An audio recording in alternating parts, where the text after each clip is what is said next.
up, everybody? It's your girl, Drea Kay, back with another episode of Let's Tell a Story.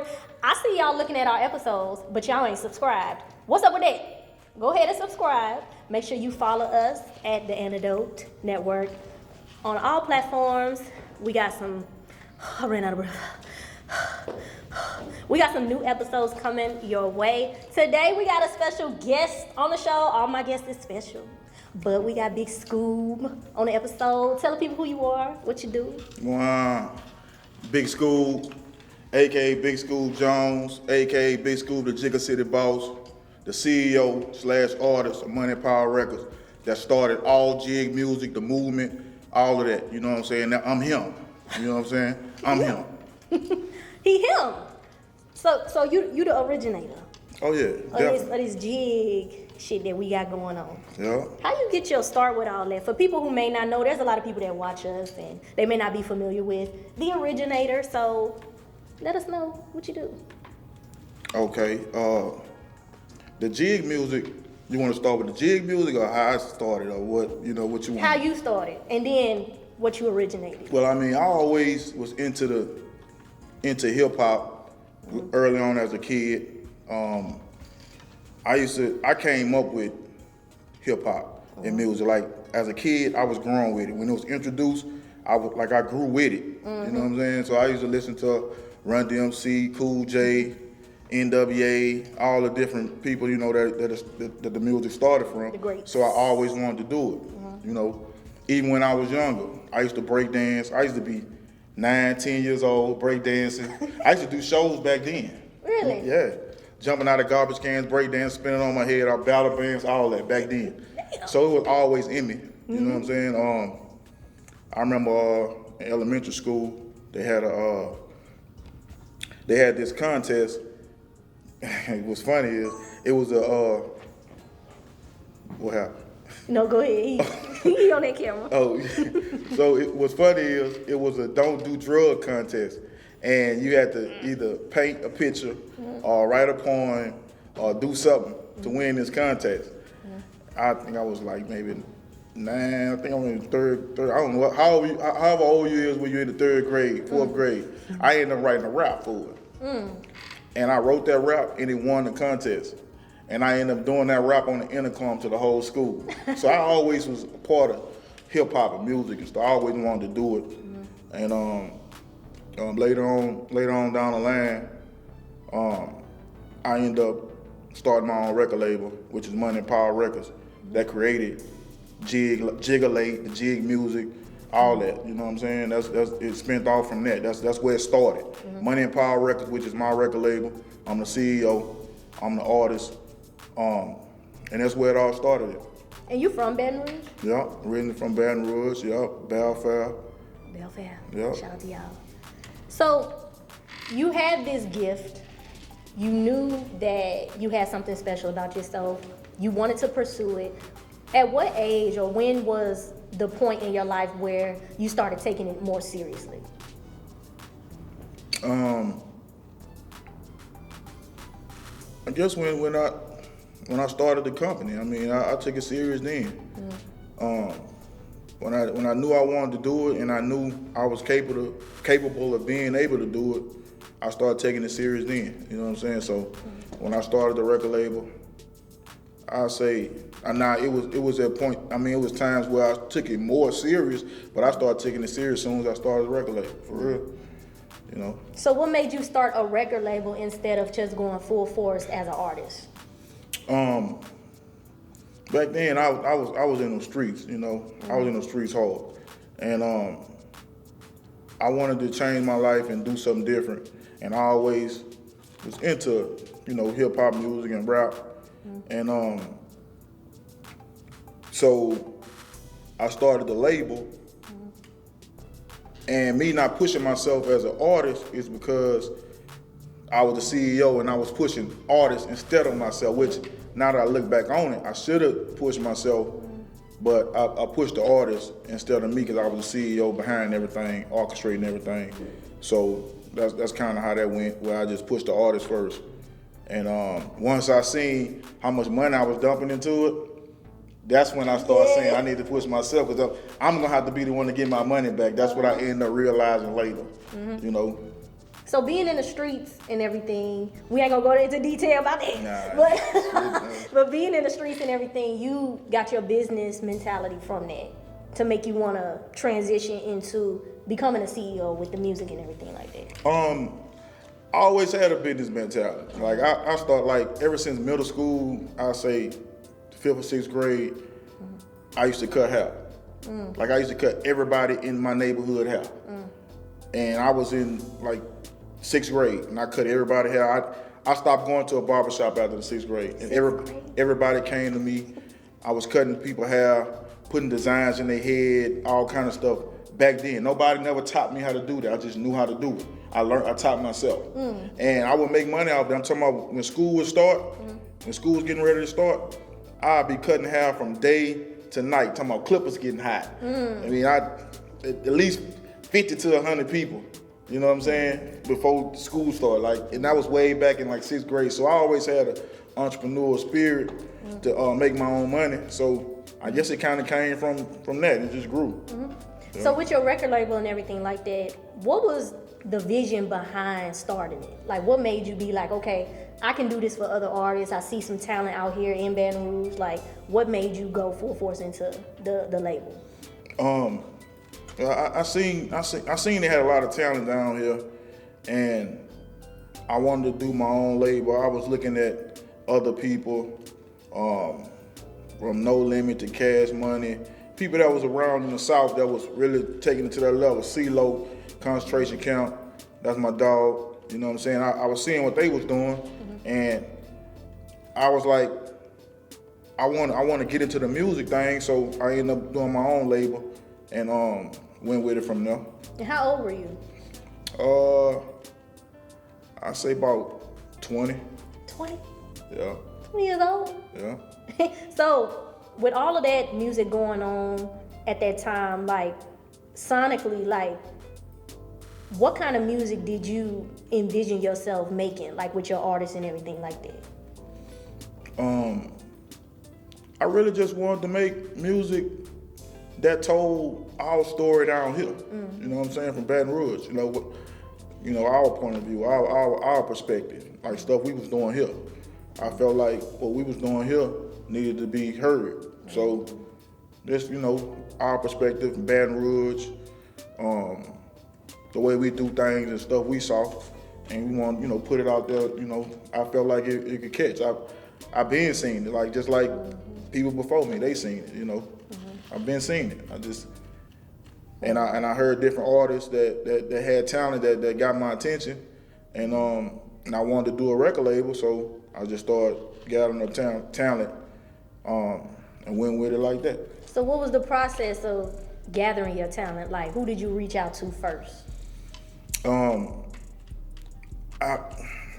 Crazy is I really didn't reach out to nobody, but one of my homeboys that we grew up together. Once they knew that I was trying to do a record label, like different people that was from around me ended up bringing people to me. You know what I'm saying? When they see like, okay, Scoob trying to do a record label. Once they knew I was trying to do something, they already knew like Scoob gonna take it to that level. So they ended up bringing people to me. And one of my homeboys, Big dude I grew up with, me and him was, you know, good friends back then. We still friends now, but he ended up bringing Sam to me. Sam I Am. Okay. And I started working with him and developing him, putting him in the studio, putting the beats behind him, orchestrating everything. I even let him come stay in my house where he lived with me, you know what I'm saying? He lived with me the whole time while, you know, we was doing that jig stuff, so, you know what I'm saying? But I ended up working with him, and he was the first artist, and then, like I say, other people that I knew would bring people to me. I started off with, I guess you could say, messing with people that was in my neighborhood, you know, so, and that's kind of how that went. So with Sam I Am, like, how did all of those songs come together? Like, when you're in the studio, you're hearing different beats. Like, how did that original sound come?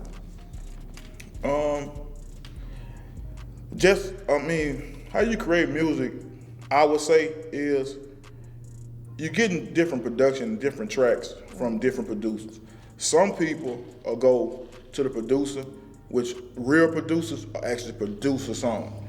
But some producers, they'll just send tracks out, and the artist or the CEO, whoever, they'll find, okay, we need to get that track. That track sounds good. I think you fit on that. I think this.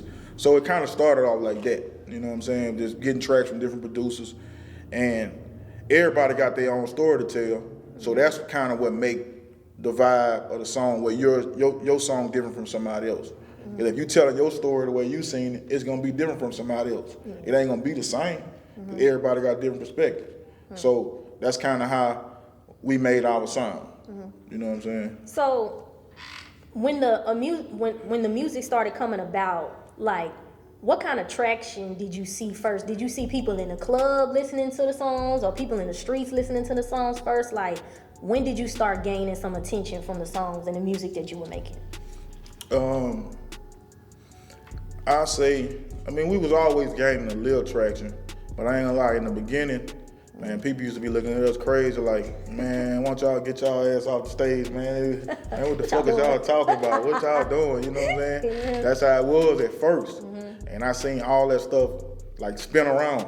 The same people who were saying, nah, we ain't playing that, we ain't messing with that. Like even the program director at the time, Jay Tweezy, when he came back, he was like he wasn't playing it, but it's certain DJs that was like seeing what was going on, and they end up going to him and telling him, man, hey, you need to best this record, bro. This the hottest thing in the club. And they end up bringing them out to the club and seeing what was going on, and he contacted me that next day. Hey man, you got your song BMI and you got all your stuff together with your paperwork, and they started playing on the radio from there. But I started seeing the momentum from it. It's like it really started from the streets. You know, we'll make songs and I put them out and test the waters with it. We had did a song called, which Sam I Am was the first album I put out, and we had did a song called Pop That with Fifth Ward Weebie, rest in peace, Fifth Ward Weebie. And that song, it was a hot song, and people was liking it, so it's like the momentum was building as we was dropping singles. We had a song called Bring It, I'm Raw, I'm the one they call the man. It's like different singers I would just be trying to put a budget behind to get that momentum. And then once it got to Jiggalate, at first I wasn't really feeling Jiggalate, but it ended up popping later when we remixed that track. Yeah. So when you say put money behind it, I know back then the whole music game was kind of different before streaming and everything. So when you talk about like how you were making money and growing momentum and everything like that, what was that process of actually putting a song out? Oh man, it was totally different from what it is now. And I was putting money into it behind it, but I wasn't making no money. Yeah. I probably still ain't got the money back down and put into it. You know what I'm saying? But putting money into it, like back then, you had to first you get a track, record the song, get it mixed, get it mastered, press up a single, press up flyers, and go out here and do that groundwork. Flyers. You had to go walk and meet people and build relationships and hand people stuff and build relationship. And some people you had to pay because they wasn't gonna play it. You know what I'm saying? It was pay over. You know what I'm saying? I'm just keeping it real. So you had to pay. It was a different ball game from what it is now. You had to actually get out there and do the groundwork to make that happen. And it took a lot of money to actually get the momentum going, because back then we didn't have all the social media networks and all the different things to iPhone and cameras and all that like that. Back then, it's either if you want to get a visual, you got to get on BET or MTV, and for to have the video quality that they want, they were starting off at like $25,000 a video. Damn. You know what I'm saying? Like it was serious back then. You know what I'm saying? So like now, you get a video for 400, 500, 800, whatever. You know, it's totally different. So yeah, that's kind of how it. So when people started, catching on to what you guys were doing, like what was going through your head at that time? when people started catching on what we was doing, I'm gonna make an example of how, from my point of view, how music is really portrayed from my point of view. Like, compared to, I guess, a woman having a baby, and you growing that baby, and you ain't seeing nothing from it for them 9 months, but you growing that baby, you know it's something else. And then actually, when you drop that baby and that baby come out and be everything you expected it to be, and it start blowing up, it's kind of that's how you doing with the music. Like you got a baby, you guard it, you don't want nobody to mess over the baby, like you doing this, you doing that, and then all of a sudden, everything just catch, you know, and it just kind of blow up, you know, and start getting momentum in it. I kind of seen where it was going because, like I said, I was there from day one, watching everything grow. And I went from seeing where nobody wasn't responding to it, to people in the streets was responding to it, to when they started doing that dance to it, people started responding to it then, like it started going to different levels, to where it grew up to the point to where it was getting the whole southern region opposed to just Baton Rouge, or just Lafayette, or Lake Charles, or Shreveport, or New Orleans. It started getting Louisiana, then it started getting the whole southern region. It just started spreading. Yeah. So when you said you had a vision for it, were you prepared for that? Nah, I mean, you can never be prepared, as prepared, because like I said, I didn't have no mentor. Like everything I was doing, I was bumping my head, learning and figuring it out as I go. You was and spending money. Yeah. You know what I'm saying? I was spending the money and going as I go and learning. Oh, well, I don't need to do that. Oh, this kind of work, I need to do that. I need to do more of this. Like, kind of like learning on my own, you know what I'm saying? So, I mean, once it got to that point to where I say, like, okay, people starting to acknowledge what I'm doing, it's like it just gave me a certain feeling of, well, like, damn, like this really some big shit. Like it got the potential to go there. You know what I'm saying? So you say you the originator, right? So when that music and everything was coming out, how did you feel about the impact that you were making? Like, did you see things going in the direction that you wanted it to go, as far as making that sound and making, you know, the success of what you were doing? When you doing music for so long and you don't feel like you got that hit, like you can have good music, but everybody not gravitate to it.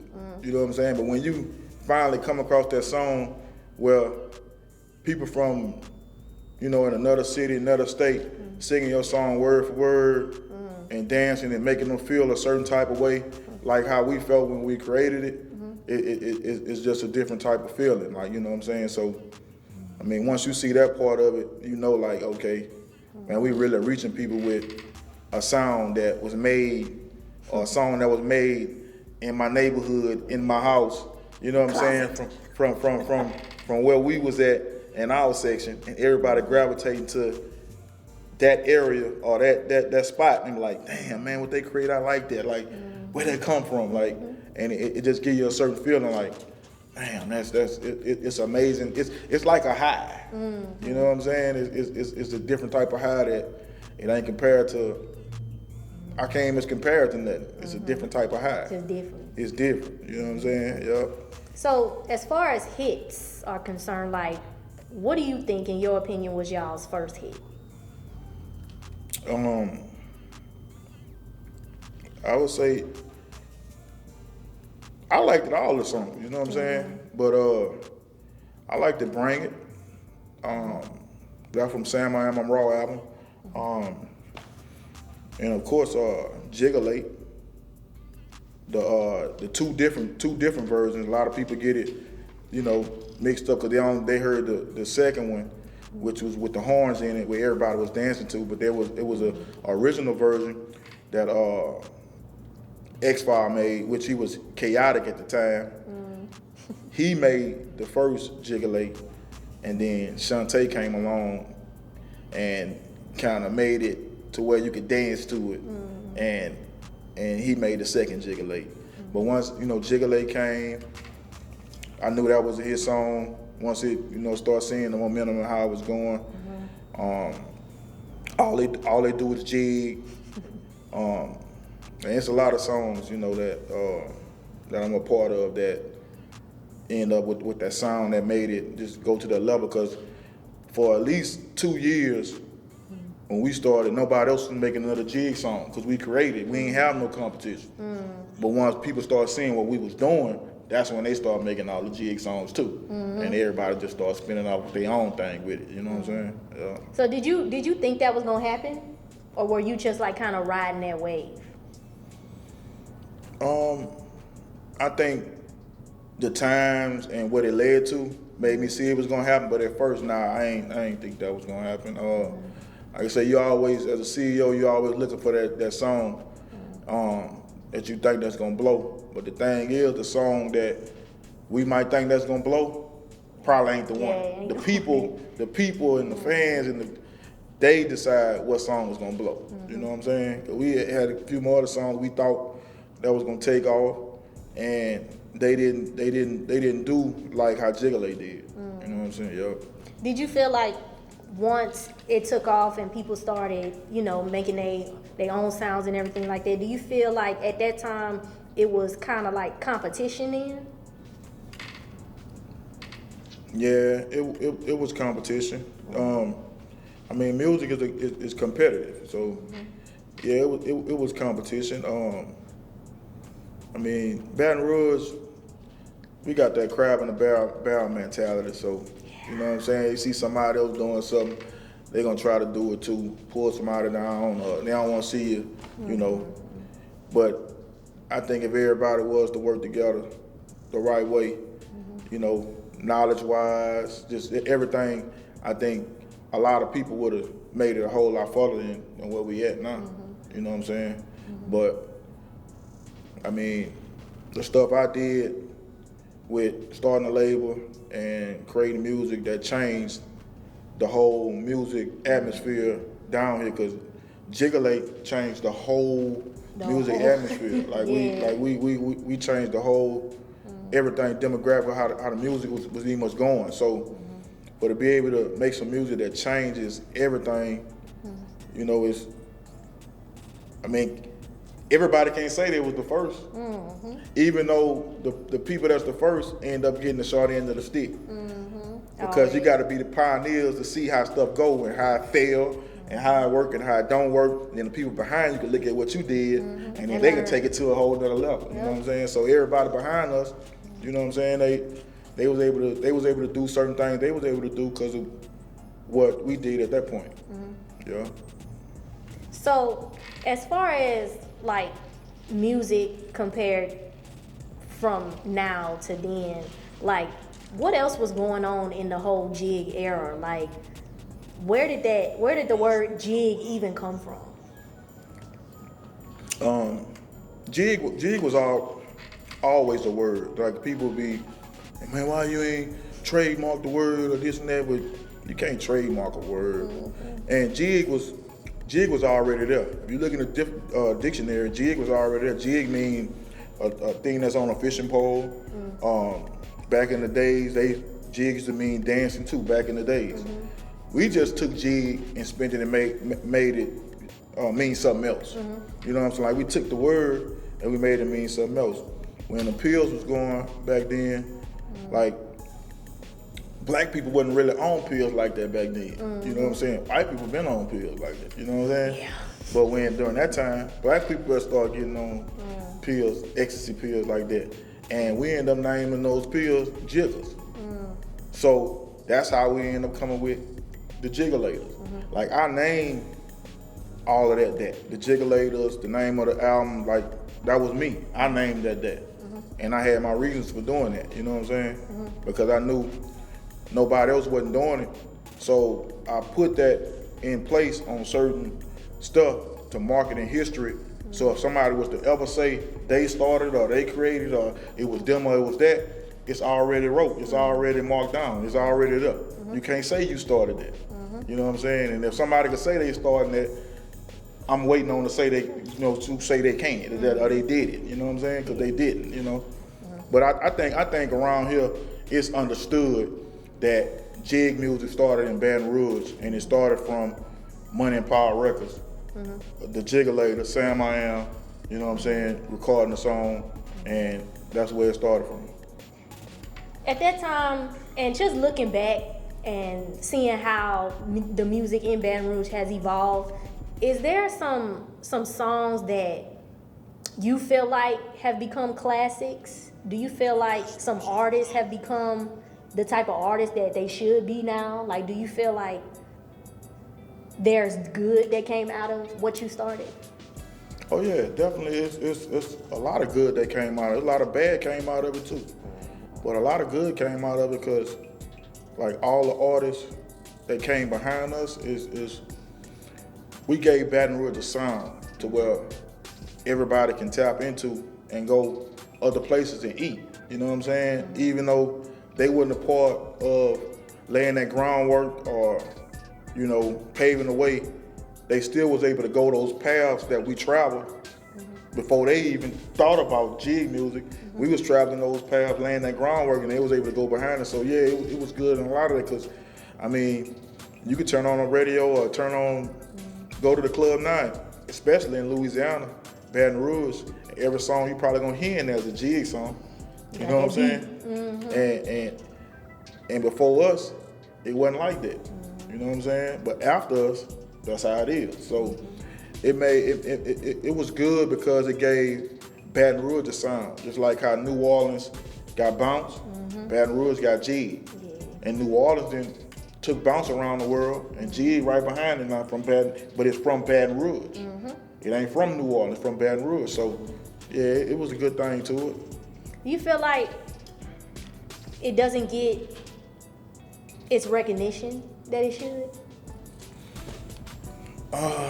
It's starting to get its recognition because we bring a lot of attention on Baton Rouge with the new artists that's hot. That's like, really, Baton Rouge artists kind of running the music game for real. From Boosie to Kevin Gates to NBA YoungBoy, Frito Bang, all the new artists. You know what I'm saying? It's shedding the light down here. So yeah, the jig music, it's starting to get the recognition, but at first it didn't. We started in the era, when we started jig music, it was in the era that wasn't the social media area. So we kind of fell in between the cracks. You know what I'm saying? So now the opportunity is plentiful now with social media, TikTok, all these different things, Instagram, all these different things, you know what I'm saying? To where you can make a jig song and really catch and blow up. Look at HD. Yeah. Can't Stop Jigging. You know what I'm saying? Touchdown to Carousel, whatever the other song he got, but that's jig music, you know what I'm saying? And he was able to get a situation off that, you know what I'm saying? So yeah, I think it ended up just getting the recognition now. You know what I'm saying? Back then it wasn't getting as much. And on the mainstream. On the mainstream. Now locally, yeah, we was getting plenty of recognition, locally in the southern region. But mainstream, I think we're starting to get a little recognition now.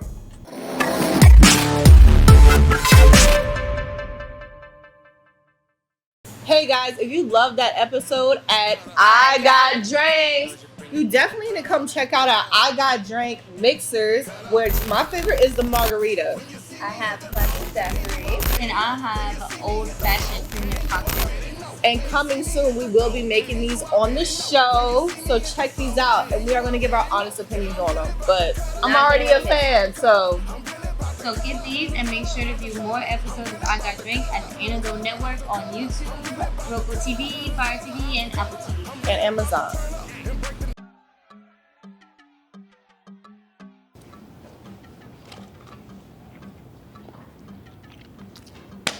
What's up, y'all? This your girl Slim Too Bad. And when I tell y'all, this hibachiano, hitting, so good, y'all. I don't want to put this down. So now I'm about to try this boudin egg roll. First time trying it, let me see. You're gonna get my pure reaction from it.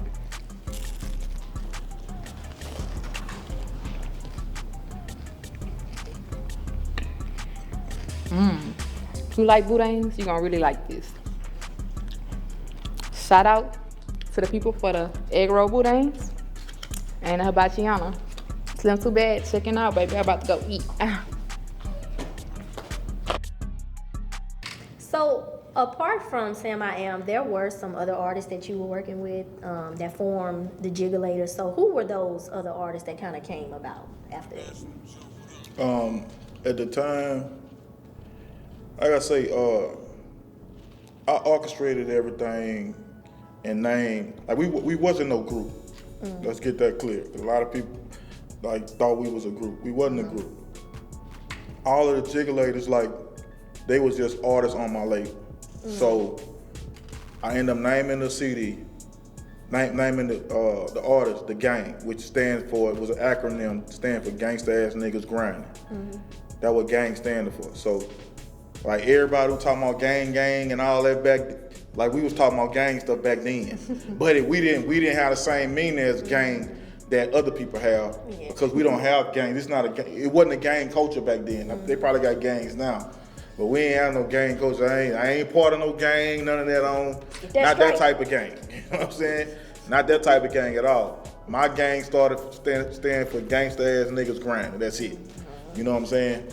And I named the CD The Jiggalators because I seen what was going on with jigging. You know what I'm saying? And I wanted to etch that in history to where if anybody was to say that they started it or they created it, it was already etched. It was already wrote there for anybody even say they can say that name, that word. And the artists at that time that was signed to my label at that time, it was Sam I Am, T-Lo, Mookie, Jay Jeter, D-So, and Lil Booney. You know what I'm saying? Those were all the artists at the time that was signed to my label at the time.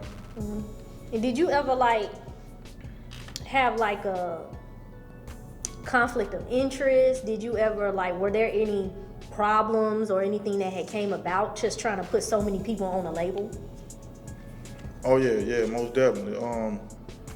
At first it wasn't no problem, but once we started getting momentum and people started looking at what we was doing and everything started catching, of course the egos came out then.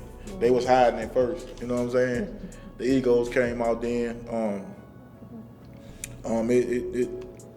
I guess everybody, by us all being young, they wanted to see stuff, I guess, go a different route, or people was in their ear saying they could do this or they can do that, so they end up jumping here, going do this and going do that.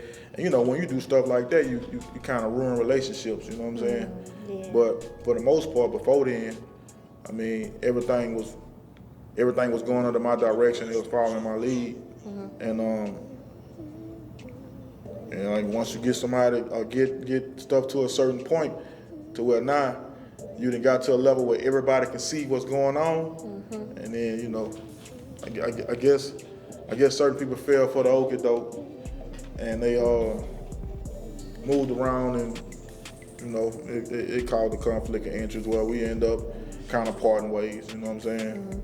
And is that legally parting ways, or just were any of these artists on paperwork or anything at the time? Yeah, they always on paperwork, but the thing is, when I did the Gang album, that was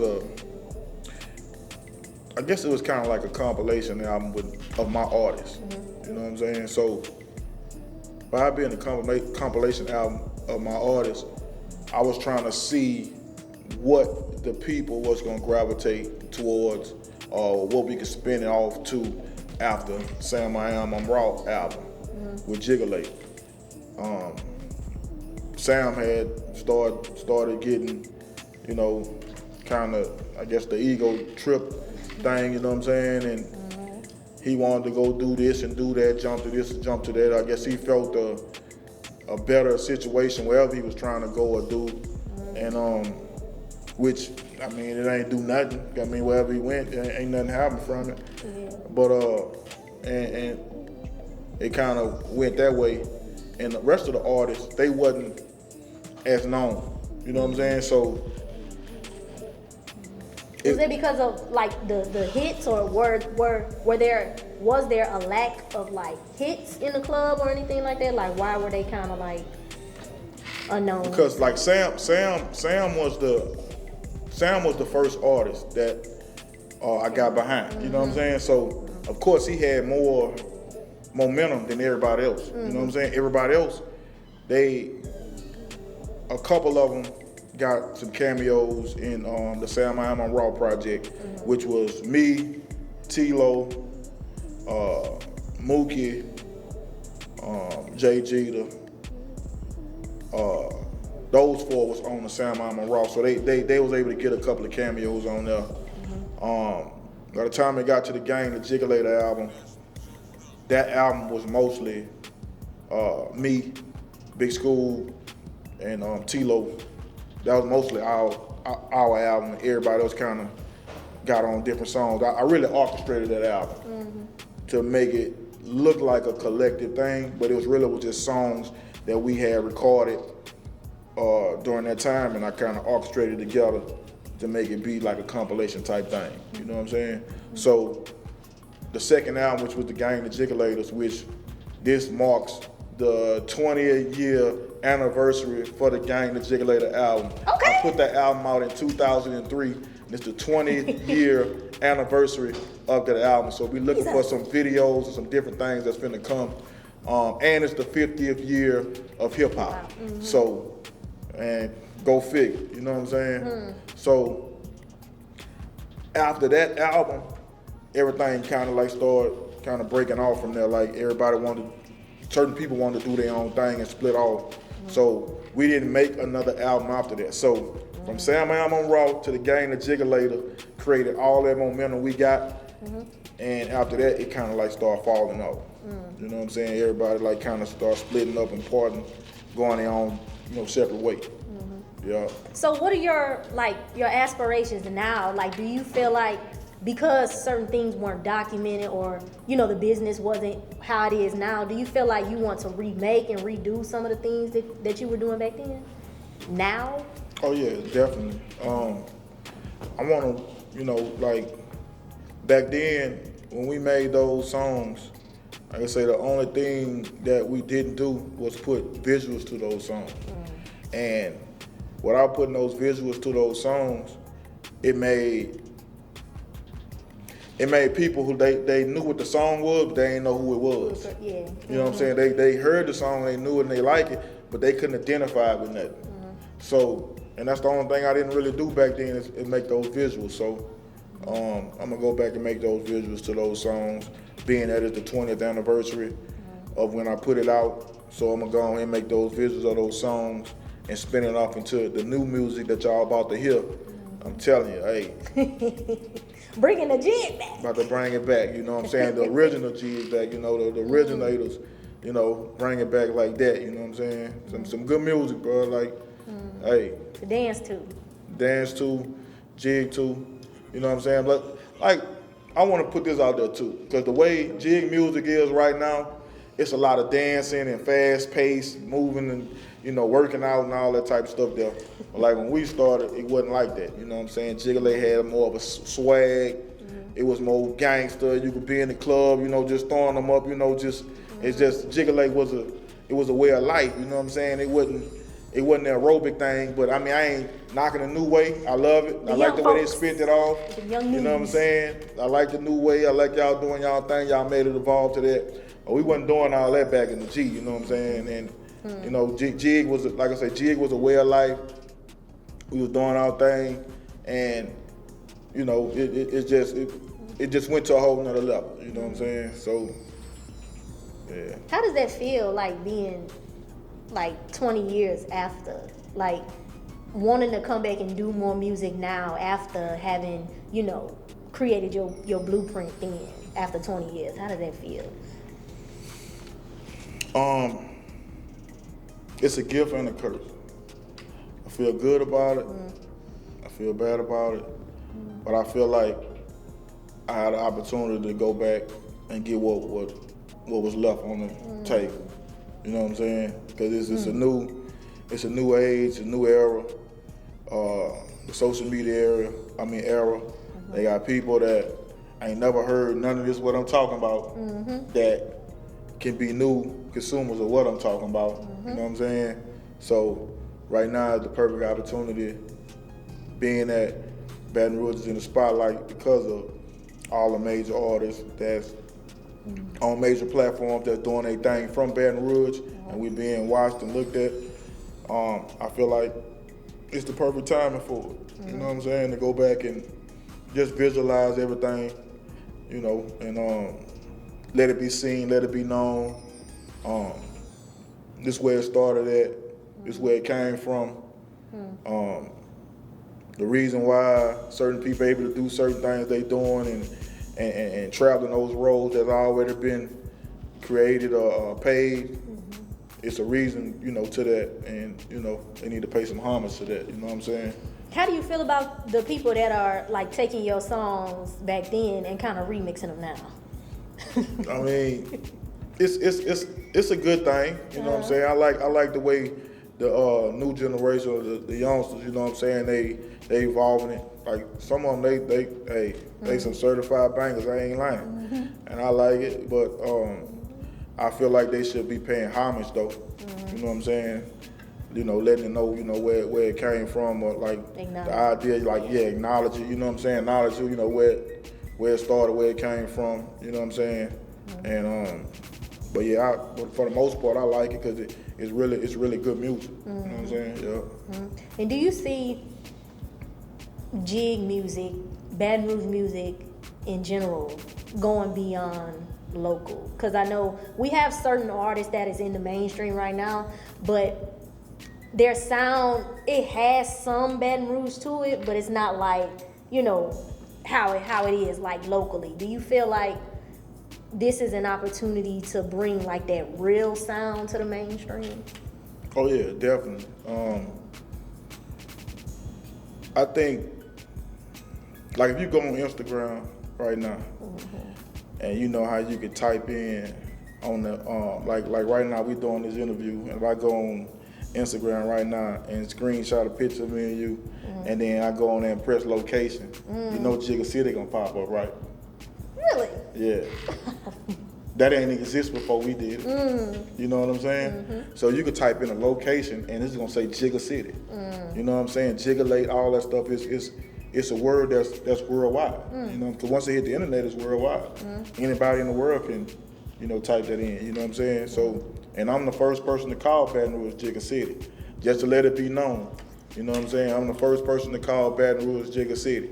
You know what I'm saying? So, you know, so it's worldwide already, but that real true sound from the originators, I think it still can do something. I think it's still opportunity for the kind of, you know, bring it back. You know what I'm saying? You know, and it just, you can hide history, but you can't erase it. You know what I'm saying? So, yeah. So what do you have going on right now? Like, what can we expect from you as far as music, you know, your businesses and everything like that? What do you have going on right now that we can look out for? Right now, back in the studio, you know what I'm saying, back in the lab, working on some stuff. Me and T-Lo, Mr. All Day. All day. And I'm Big Scoob, Mr. Fall In. You know, Mr. All They Do Is Jig, you know, CEO, artist, Money and Power Records. You know, where Jig Music started it. Me and him working on some, you know, a collaborative album. T-Lo and Big Scoob album. I'm also working on an album called Big Scoob, the Jigga City Boss. Well, I'm gonna be doing some stuff with a lot of different artists around here that's hot, that's popping. And I'm gonna put that out there. Other than that, it's just you know, getting back into it. You know, I had took a break from it and left it alone for a little while, for a good while. But I mean, something been pulling me back to it. Tapping that shoulder. Yeah, come on back and do something. Like I said, the 20th year anniversary that I put the Jiggalators album out. You know what I'm saying? And I think it's the perfect time for to be able to do something. You know what I'm saying? Yeah. So where can everybody find you? Are you on social media? Where can they go to listen to your new stuff and everything that you got coming out? Right now, I got the Jiggalator album, Sam I Am Raw album. I just dropped an album called Big Scoob Jones, Back to the Streets. That's out on all the digital platforms, from Spotify to Apple Music, YouTube, all of that is out there. All you gotta do is type it in the search and it's gonna pull up YouTube everywhere. The new music, like it's gonna be on the digital platforms in a couple months. When I get ready to drop that. Instagram, Facebook, man, I really started messing with that, so I don't really know the Instagram name, you know what I'm saying? I know it's We'll drop it in there for you. okay. Yeah, I am. We're gonna link it below. I am _Scoob Jones on Instagram. Riding it Big Scoob Jones on Facebook and other platforms. So, you know, just look me up. Like I say, all the digital platforms you can get the music, get download. I mean, it's time to make America jig again. You know what I'm saying? Time. I'm talking about the original jig, man. All the stepping music and drill music, man. I mean, man, enough is enough with the killing, you know. Ooh, goodness. So, wanna have a good time, man. Get back up in the club and party, man. Have a good time, man. You know what I'm saying? When we was doing the jig music thing, from the kids to the old people was jigging, bro. Everything, it was just a good time. You know what I'm saying? Having fun. Even though, you know what I'm saying, we still was on there talking about gangster shit, busting, you know, doing Still whatever we do. some gangster stuff happening. Yeah, but we still, man, everybody was having, at that point in time, in that moment, everything was good. It wasn't all the killing and all that, bro. So, you know what I'm saying? Kind of want to bring it back to that, man. Well, we appreciate you coming on Let's Tell a Story to tell your story. I learned a lot. I'm from Indiana, so I'll be learning a lot when y'all be coming on this show. Yeah. So make sure you guys check out everything Big Scoob has coming up, as well as what he has going on right now. Make sure y'all subscribe, because y'all be looking and y'all be liking, but y'all need to subscribe so you can get all of the information that's coming out. Make sure you all check out other episodes of Let's Tell a Story, and we are out.